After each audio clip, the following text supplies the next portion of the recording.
আসসালামু আলাইকুম। এই ভিডিওতে আমি আমার এই একটি সার্ভো ড্রাইভ কোথায় এটা হলো স্নাইডারের এটা কাজ করতেছিলাম। সো এটা প্রায় অনেক দিন যাবত আজকে ঈদের আগে এরপর থেকে কাজ করতেছি।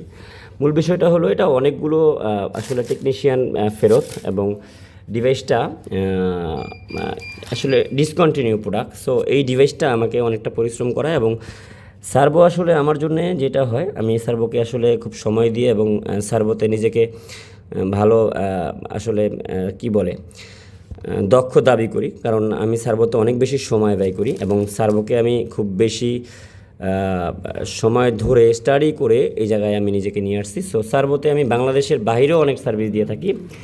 এই সার্ভো ড্রাইভটা যেহেতু 3-4 জন টেকনিশিয়ানের হাতে আসলে আমার কাছে আসে ফেরত। সো সার্ভো ড্রাইভটা আসলে এই ভিডিওটা আমার ক্লায়েন্টের জন্য। আমি চেষ্টা করবো এই ভিডিওটা আমি ক্লায়েন্টকে সেন্ড করার, যাতে ক্লায়েন্ট বুঝতে পারে আর একজন ব্যক্তি যিনি আসলে এই প্রবলেমটা লাস্ট বার কাজ করছে তার জন্য। ওকে, এই 2জন ভিউয়ার্সের জন্যই মূলত আমার এই চ্যানেলে ভিডিওটা আপলোড হবে। সো ভিডিওটা একটু মনোযোগ দিয়ে শুনেন, এখানে কি হচ্ছে খেয়াল করেন। এটা একটা 2.2 কিলোওয়াট সার্ভো ড্রাইভ বা 2.3 কিলোওয়াট সার্ভো ড্রাইভ। এখানে লেখা আছে L1 L2 এবং এখানে লেখা আছে RST এবং এখানে মোটরের গায়ে লেখা আছে UN 110 ভোল্ট। তার মানে আমি সার্ভোতে যতটুকু আসলে কি বলে নলেজ রাখি, এখানে 220 একটা সার্ভো ড্রাইভ। কিন্তু গ্রাহক যেটা হয় থার্ড পার্টি একজন টেকনিক্যাল ভাই আমার, যিনি আসলে কাজটা পাঠায়, ইনি যেটা হয় ইনি আমাকে আজকে ধরেন আমি 4-5 দিন যাব ফেজ মিসিংয়ের একটা প্রবলেম নিয়ে ওনার সাথে যোগাযোগ করার চেষ্টা করে, যেটা হচ্ছে আমরা সমাধান করার চেষ্টা করতেছি। যেহেতু এটার যে ইনকোডার 2টা ইনকোডার কিনা হয়েছিল বা 2টা ইনকোডার চেঞ্জ করার পরেও কিন্তু ইনকোডারটা আসলে ফিডব্যাক মিসিংটা আসলে অ্যাডজাস্ট করতে পারিনি বা জিরো পজিশনিং করতে পারিনি। সো আমি সব কিছু কমপ্লিট করার পরে যখন সার্ভোকে ফোর্স মোডে রান করি, তো সার্ভো অ্যালার্ম 22 এসে পড়ে। এখন 1 নম্বরে হলো এটার সফটওয়্যার খুব বেশি আসলে অ্যাভেলেবেল না, ডিসকন্টিনিউ। দেন এটার ম্যানুয়ালও নাই অনলাইনে, যেহেতু কাস্টম প্রোডাক্ট। সো এখানে কি হয়, এখানে আমি সিঙ্গেল ফেজ দিয়ে কিন্তু এটা পাওয়ার দিতে পারি এবং এখানে লেখা আছে কত 220 ভোল্ট। এখানে মোটর রেজিস্টর এবং আমি এই বোর্ডটা দেখাইলে বুঝতে পারবেন যে কী পরিমাণ কাজ করছে। আমি যদি একটা জিনিস বলবো যে আমি দেশের বাহিরে $100 বিনিময়েও সার্ভো ড্রাইভ প্রোগ্রামিং করছি, আর আমার দেশে সার্ভো ড্রাইভ টেকনিক্যাল লোকেরা সার্ভো ড্রাইভকে প্রোগ্রামিং করতে গেলেই কাপাকাপি করে। এর একটা প্রবলেম কী জানেন, কারণ কেউ চায় না আসলে সময় দিয়ে শিখতে, আর যতটুকু সে শিখে সে সেই শিক্ষাটাকে ভুল জায়গায় আবার লাস্টে যখন সে ব্যর্থ হয়ে যায়, পরিশ্রমটাকে আসলে সে কী করে স্যাক্রিফাইস করতে পারে না। এই জিনিসটা আজকে প্রুফ দেখেন, আমি আপনাদেরকে দেখাচ্ছি। এই ড্রাইভটার এখানে দেখেন 2টা ভেরিস্টর আছে, এখানে একটা ভেরিস্টর মিসিং দেখতে পাচ্ছেন, এইখানে একটা ভেরিস্টর মিসিং। সো ভেরিস্টরের কাজ কি, হাই ভোল্টেজ হলে ভেরিস্টর প্রোটেকশন দেয়। ওকে, এখানে কাপলারগুলো সব চেঞ্জ করা হয়েছে, আইজিবিটি চেঞ্জ করা হয়েছে এবং এটার কি বলে এই যে আইজিবিটি দেখছেন ওপেন করা, এগুলো সবই আগের যারা কাজ করছে তারা করছে। এখানে 3টা ক্যাপাসিটার দেখতে পাচ্ছেন, ক্যাপাসিটারের ভোল্টেজ হলো 400 ভোল্ট। এই যে 400 ভোল্ট 290 ইউএফ এবং এইখানে ক্যাপাসিটার আছে 400 ভোল্ট 270 ইউএফ এবং এইখানে একটা ক্যাপাসিটার আছে 400 ভোল্ট ধরেন 100 ইউএফ। 3টা ক্যাপাসিটার এখানে আছে, 3টা সাইজের আলাদা আলাদা। আচ্ছা, এখন এটা যেটা হচ্ছে আমি ফেজ মিসিংয়ের যে প্রবলেমটা, সফটওয়্যার কেবল ভাই সব কিছু, কেবল বানানো থেকে শুরু করে সফটওয়্যার সব কিছু আমি অ্যাডজাস্ট করছি। দিন শেষে যেটা হয় ফেজ মিসিং, ইনপুট ফেজ মিসিংটা কোনোভাবেই যাচ্ছে না। তো কেন যাবে ভাই, এটাই আমি তো সমাধান বের করে ফেলছি। এখন দেখবেন যে এটা আসলে কি প্রবলেম ছিল না কেউ আসলে কাজ শেষে সে যে পরিশ্রম করছে সেটাকে স্যাক্রিফাইস করতে পারেনি, আর না পারার কারণে সে এটাকে সাকসেসফুলি কাজও করতে পারেনি এবং সে শিখতেও পারবে না। এই ভিডিওটা তার জন্য সে শিখে নেবে।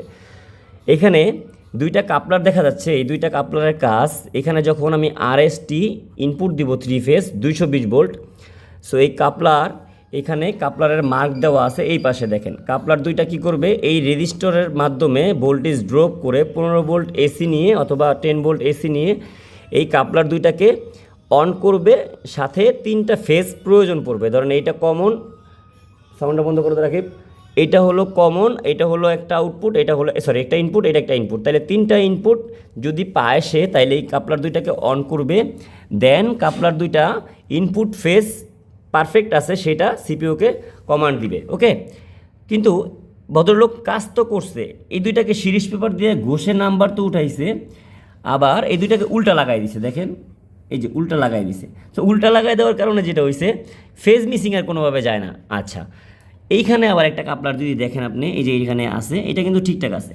দেখেন ভাই, কাপলার এটা কমিউনিকেশন কাপলার, মানে ইনপুট ফেজটাকে কমিউনিকেশনের মাধ্যমে কি করবে, সিপিওর কাছে কমান্ড দিবে। সো এখানে কাপলারের নাম্বার কত সেটা যে কোনো টেকনিশিয়ান যদি ইলেকট্রনিক্স কাজ করে সে জেনে যাবে, আর না জেনে জানলে আমি বলে দিচ্ছি এটা 817 হবে। হ্যাঁ, 817 যদি না হয় 256 হবে। সো মূল বিষয়টা হলো এই দুইটা কাপলার এখানে না থাকলেও আমরা লাগাইতে পারতাম যারা কাজ করি। এই কাপলারগুলো সে চেঞ্জ করছে, এগুলোকে আর আসলে সে ঘুরিয়ে ফিরিয়ে উল্টাপাল্টা বিভিন্ন নাম্বারের লাগাইছে, দেখাই যাচ্ছে, আমি বুঝতে পারছি। এগুলো প্রবলেম না, এগুলোর জন্য সামনে আগানোর পরে বোঝা যাবে যে এগুলোর জন্য প্রবলেম হবে কি না। আইজিবিটি মেপে দেখলাম আইজিবিটি ঠিক আছে। এই ফেজ মিসিংয়ের প্রবলেমটা সে ঘুরে রাখার কারণে যেটা হয়েছে, আমি যখন ইনপুট দেই তো ভাই কাপলারের আউটপুট কী হয়, ইনপুট পাইলে আউটপুট কমন হয়, তাই না? সো ইনপুট যদি না ভোল্টেজ পায় তাহলে আউটপুট অন হবে কীভাবে, আর আউটপুটে যদি ভোল্টেজ দেয় তাহলে ইনপুটের আসার কোনো কাজ থাকে না। সো এই জন্যে ফেজ মিসিংটা যাচ্ছিল না, এটা ঘুরে রাখছে। আর এটা ইচ্ছাকৃতভাবে যে করছে সেটার ধারণা পেলাম হলে যে ঘষে রাখার কারণে, দেখেন সিরিজ পেপার দিয়ে ঘষে রাখছে। ওকে, বাস এটা নর্মালি গেল। এটা যখন আমি জিজ্ঞেস করলাম ফেজ মিসিং কনফিউজ থেকে, যখন ভাই ফ্যাক্টরিতে আসলে এটা কত ভোল্ট ইনপুট হয়, সরি কত ভোল্ট ইনপুট হয় এটা তো আমি শিওর ছিলাম। আমি যখন বললাম ভাই এটা আসলে 3 ফেজ ইনপুট হয় নাকি সিঙ্গেল ফেজ ইনপুট হয়, আমরা জানি servo drive single phase input হয় বেশিরভাগ ক্ষেত্রে, 3 ফেজ আসলে 110 থাকে না অনেক জায়গায়। সো আমি বললাম যে একটা ট্রান্সফর্ম আছে কিনা দেখেন, এবং লাইন 1 লাইন 2তে দেখলাম যে আমি সিঙ্গেল ফেজ, আমার লো ভোল্টেজ আসতেছে না, তার মানে ঠিক আছে।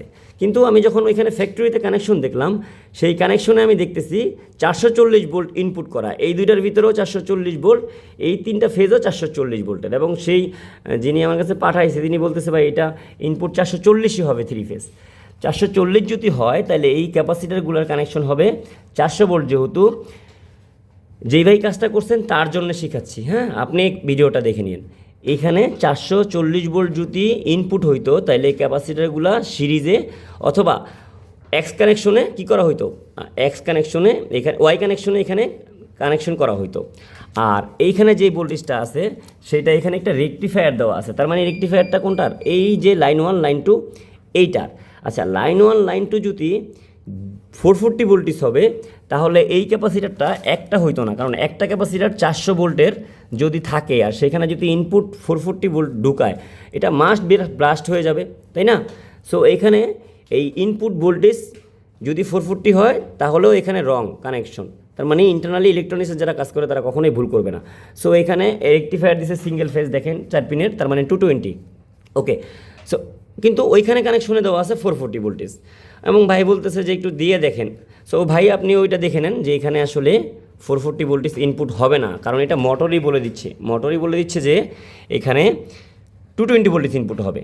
আচ্ছা, এখানে যে আরএসটি এখানেও 220 ভোল্টেজ ইনপুট হবে, কারণ এই ক্যাপাসিটারগুলো সবগুলো প্যারালালে কানেকশন করা, টর্ক বাড়ানোর জন্য একটার সাথে একটা কী করা, প্যারালালি কানেকশন করা অথবা এক্স কানেকশন করা, যার মাধ্যমে আমরা জানতে পারি বা বুঝতে পারি এখানে ইনপুট 3 ফেজ 220 ঢুকবে।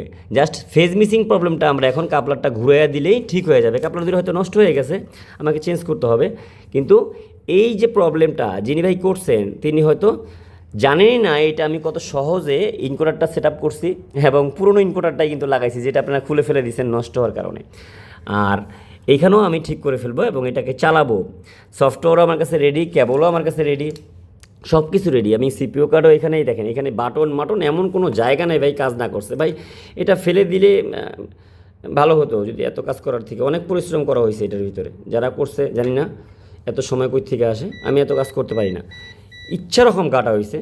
কিন্তু দিন শেষে কী হইলো, দিন শেষে আমার হয়তো একটু পরিশ্রম হইলো খুঁজতে, কিন্তু আমি তো শিখলাম এবং আমি ওভার কনফিডেন্স ছিলাম যে এটার কানেকশন কী হবে, এটার সমাধান হবে এবং এটা চলবে। আর যিনি এই যারা এটার ভিতরে আসলে এত সময় দিছেন তারা তাতালের তাপ নষ্ট করছেন, রাং নষ্ট করছেন, সময় নষ্ট করছেন, দিন শেষে আপনি আমাকেও খাটাইছেন, কিন্তু লাভ কী হলো, আমি তো আরও বেশি এক্সপার্ট হব এটা ক্লু পেয়ে।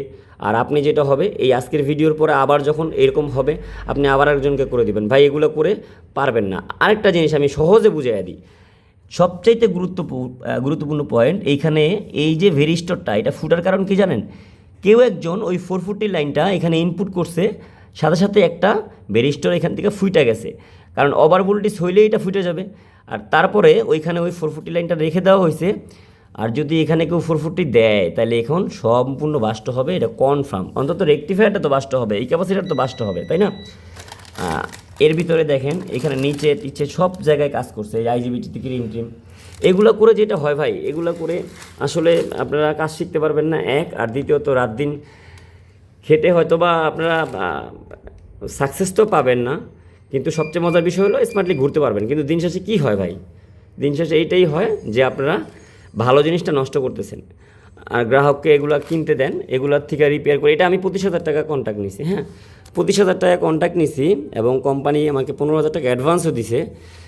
আর এটাকে আমি যদি ফেরত দিই তাইলে কি হবে, এই পারিশ্রমিকটা আমি তো পাবোই না, কিন্তু যারা যারা কাজটা করছেন তারা ভাই কয় টাকা পাইছেন। আর এই আপনাদের এই ব্যর্থতার কারণেই কিন্তু কোম্পানি এই নষ্ট জিনিসটার ভিতরেও অ্যাডভান্স করে কাজ করায়। আর আমি এই জন্যেই এই ফায়দাটা সবসময় নিতে পারি। আপনারা যখন খুব বেশি ঘাটাঘাটি করেন টেস্টারওয়ালা লোকেরা, তখন আমি কি করতে পারি, আমি যখন বুঝতে পারি যে আপনারা এটা ঘাটছেন, আনলোন এমন মানে এমন কি নন টেকনিক্যাল লোক যারা আসলে এগুলো বুঝেনি না। ওকে, সো ভাই কোর্স করে নেন না একটা অনলাইনে, একটা ভিডিও সার্ভো ড্রাইভার আমার 1 ঘন্টার একটা ভিডিও দেখলে আপনি এগুলো শিখে যেতে পারবেন। এই মোটর দেখে এই কয়েকটা জায়গা ফাইন্ড আউট করে দেখেন, ওভার কনফিডেন্টলি আমি ঠিকই খুঁজে বের করলাম যে আমার প্রবলেমটা কোথায়। আর আপনি প্রবলেম করে রাখছেন ভাই, আমি যদি প্রবলেম করি কয়েক জনম চলে যাবে এখান থেকে, প্রবলেম বের করতে পারবেন না, কারণ আমি প্রবলেম করেই জীবনে কাজ শিখছি। আর আপনারা প্রবলেম করতেছেন এমন জায়গায় সবচাইতে সহজ যেটা বাচ্চারাই ধরে ফেলবে। আর ঘষার কী দরকার ছিল ভাই, ঘষার দরকার ছিল না তো। এইখানে আপনি যদি এইটা না করে আপনি যদি একটা কাজ করতে পারতেন, জাস্ট প্যারামিটারের ভিতরে 2টা কোড চেঞ্জ করতেন, তাইলে হয়তো আমার থেকে বা আমার মতো এক্সপার্ট একজন লাগতো এটাকে রিড করার জন্য, বুঝতে পারার জন্য। কিন্তু আপনি জানেন না তো ওইটা জানেন শুধুমাত্র এইটা, এই জন্য এইটাকে নিয়ে কাজ করতেছেন। এটা হার্ডওয়্যার শুধু না ভাই, এটা সফটওয়্যারেরও কাজ আছে। সফটওয়্যার না জানলে ধৈরেন না, নষ্ট করেন না এবং ঘাইটেন না, লাইফ টাইম নষ্ট হয় জিনিসগুলোতে। বারবার তাতাল লাগান না, গরমে এগুলো টেম্পারে এগুলো নষ্ট হয়ে যায়। ওকে, দেখা হবে এটার আউটপুট কন্ট্রোল বোর্ড সহ যখন রান হবে তখন সেই শর্ট ভিডিওতে। ভালো থাকেন, আল্লাহ হাফেজ।